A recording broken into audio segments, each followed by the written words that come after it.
Good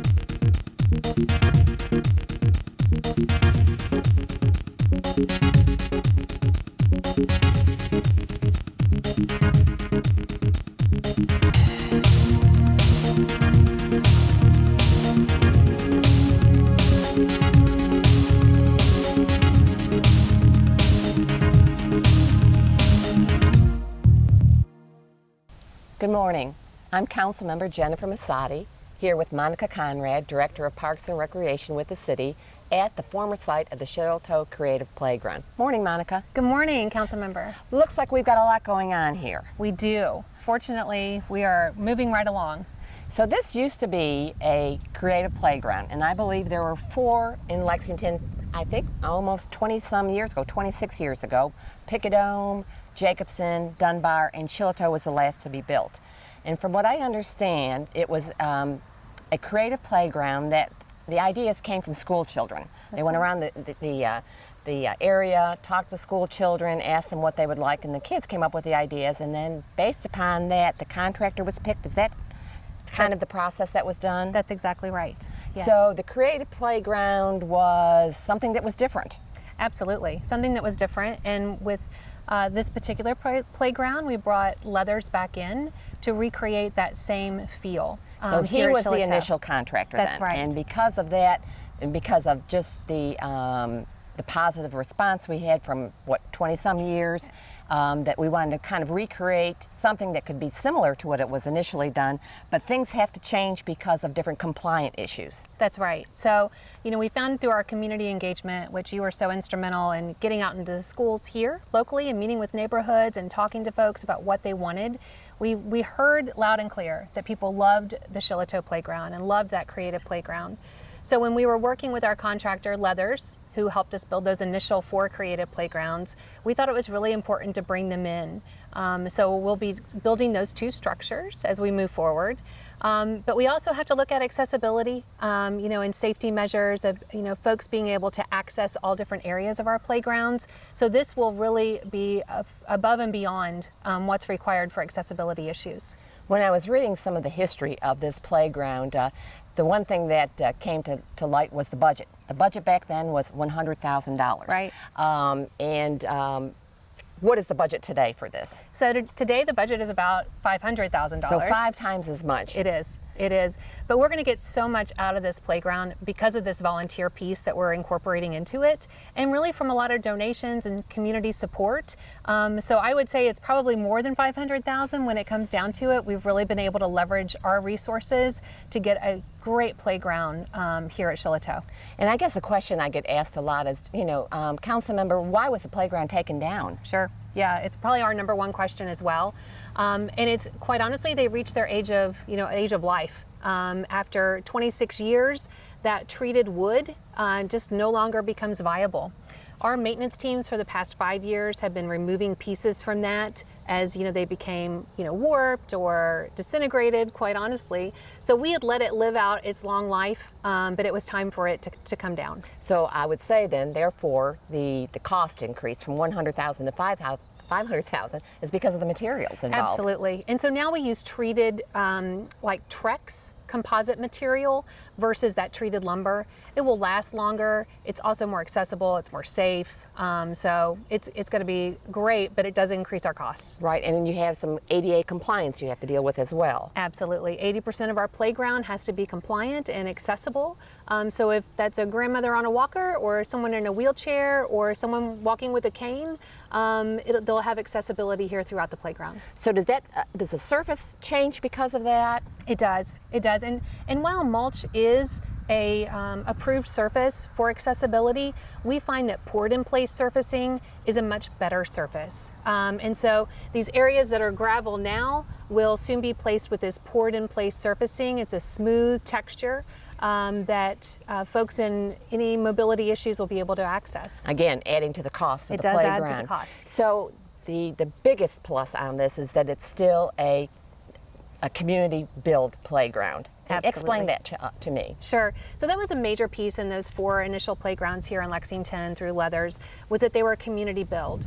And when we were looking at this project, there were many reasons why we wanted to go in that direction. We had heard from a previous playground build at Jacobson that people wanted a community build.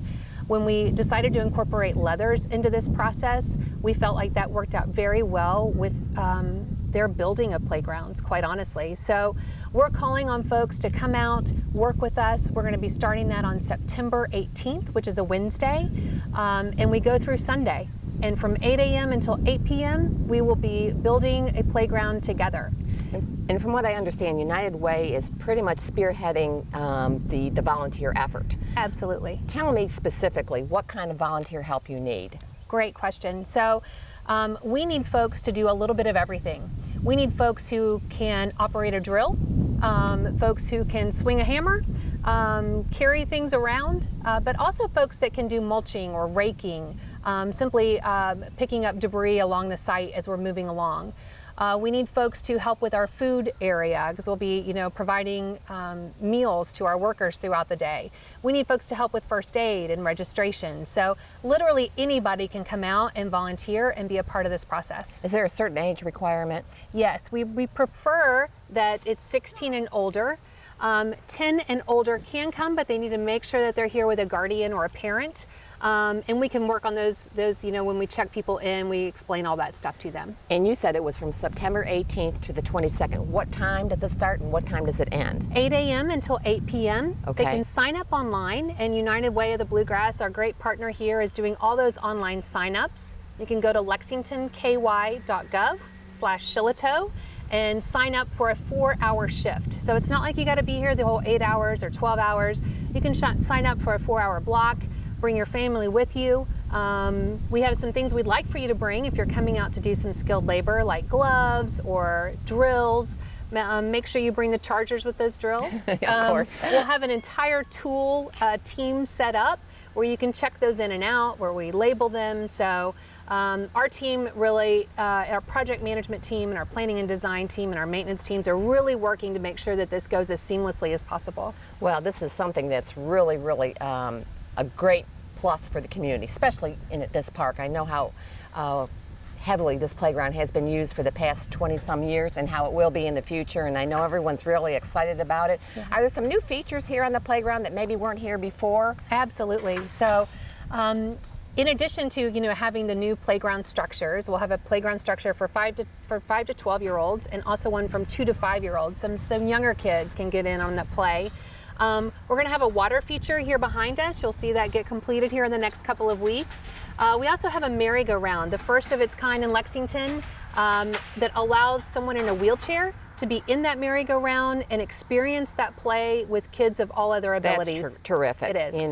Inclusiveness is a big part of this whole build, isn't it? Absolutely. Absolutely. One of the main features.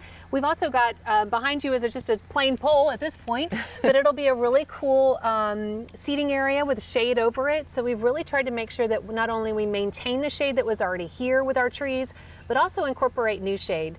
We find that we want to make sure that people are being safe when they're outside, and certainly, hats and sunscreen help.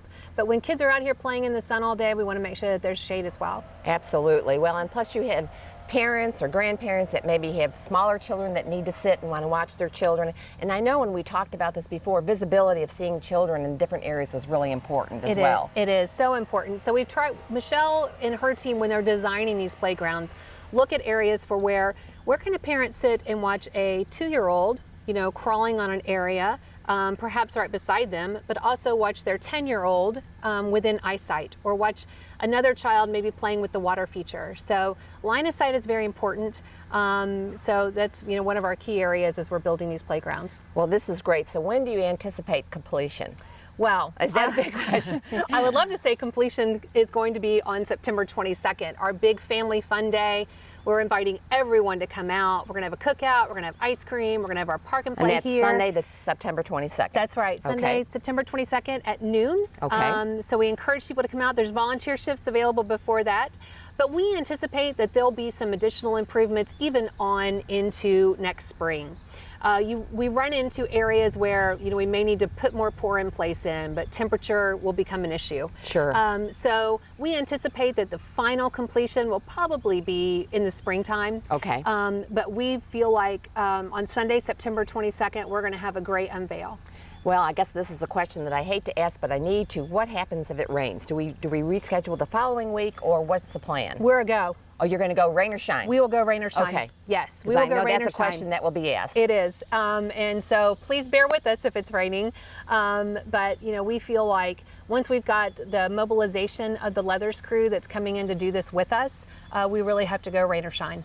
Very good. Well, Yeah. Monica, thank you so much. I appreciate You're so welcome. your help and your staff's help in Parks and Recreation. And again, if you're interested, please go to lexingtonky.gov/Shillito Park, and we'd love to have you join us for this community build. Thank you.